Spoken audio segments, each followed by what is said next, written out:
Timesplitters 2.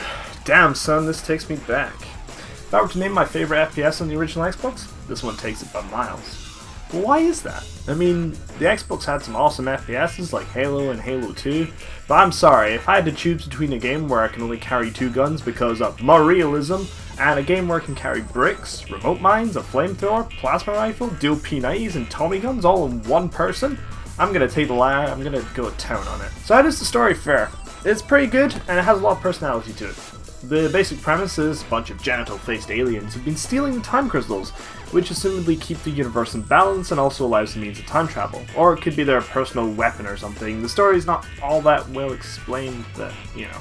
You play as this bald-faced dude who has a big gun, who has to go back to the various time periods where the aliens have hidden the crystals. From there, you've got a very varied selection of missions, ranging from snowy Siberia in 1990 to a robot factory in 2315, and all the way back to the old Wild West. What missions in particular are my favourite? Well, they're all pretty special, but I'll run through my favourites. Firstly, we have the Chicago mission, set in the classic gangster era of the 1920s. It's very stylized, and I guess it's the first mission that shows off that this game can pull a wildly drastic change in setting from what you experienced previously. That was a snowy dam in Siberia. Also, a neat observation from me, a dam in a game reminiscent of a previous first-person shooter made for the N64? I see what you did there, Free Radical, and I am totally on board with that. GoldenEye was the tits! Anywho, back to the Chicago mission. It's got a nice noir style to it, a classic jazzy tune to fit the background, as well as your nice typical angry mafia boss who wants the protagonist dead trope. Pretty sure there's a TV tropes page for that. As for the weaponry, you get to use a silenced Luger, a vintage rifle, and of course the classic gangster weapon, the Tommy gun. The environment, while set in a linear fashion, is nice and open to let you see the streets of Chicago. Depending on the difficulty that you choose, you can either go straight to the Mafia Boss's nightclub after helping the informant get home, or if you play hard like the pro that I ain't, you have to also complete some side objectives along the way. I quite like the objective where you have to drain the whiskey barrels since you shoot them and they spurt out little fountains of beer. I love it. Finally, you get to the bad guy, and of course it's a big grand staircase and he's pissed with guns blazing. Thankfully at this point you also have dual Tommy guns and you fuck that guy up beyond repair. Which is actually one of the little disappointing things about Timesplitters 2 being the boss battle, since the bad guys barely put up a fight. Although conversely the game is also pretty difficult since the aiming system sadly didn't graduate past the school of GoldenEye and so has this really awkward stiffness to it.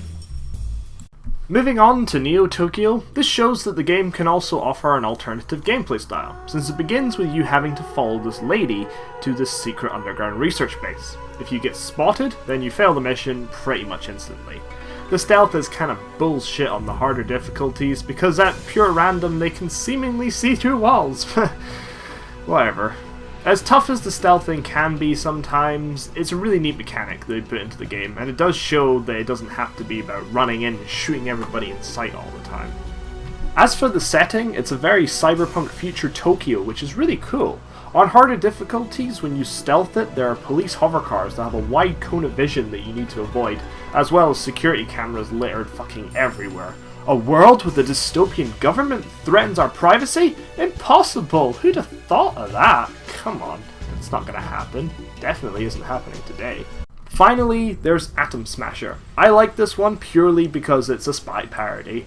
Your dude obtains the memories of this 70s mustachioed guy in an opening scene ripped straight out of Goldfinger. The setting? A secret hidden underground lair. Of course.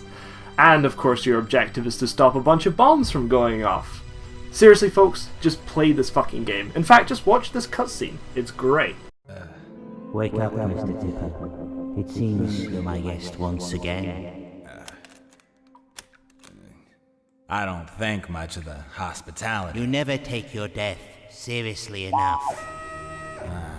I thought this had your stench all over it, Kalos. I'm pleased you still have your sense of smell, Mr. Tipper. Let's cut to the chase. Just give me the crystals, and maybe I'll go easy on you. You are in no position to bargain. They will be staying with me. Has anyone ever told you you have a screw loose? Yes, but in 2 minutes I will still be in one piece, unlike yourself. Goodbye. Hey, look, we can work this out.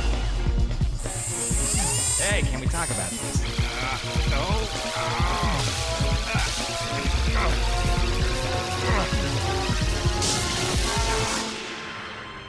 Whoa.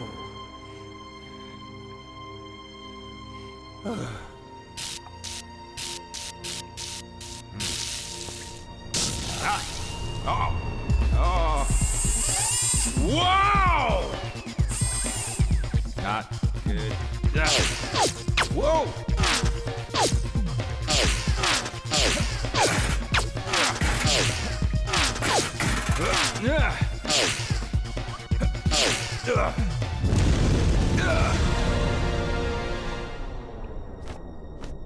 Hope you still got the guarantee, Kalos.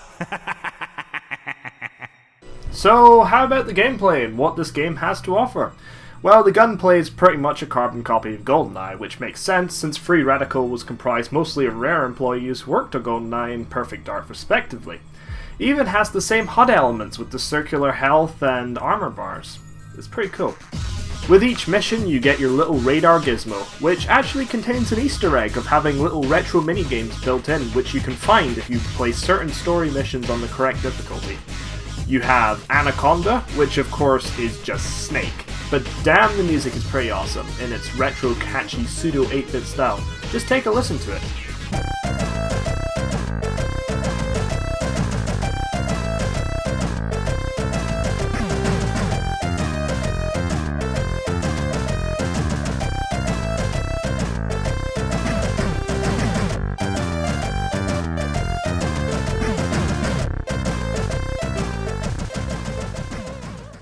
Then you have Retro Racer, which is basically an homage to that game that I have no idea what it's called, but totally made it into super off-road and shit like that.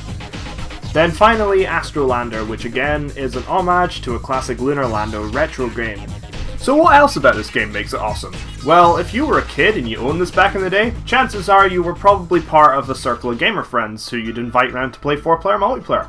A massive customizable clusterfuck of chaos with plenty of game types, maps, weapons, characters, and even customizable music.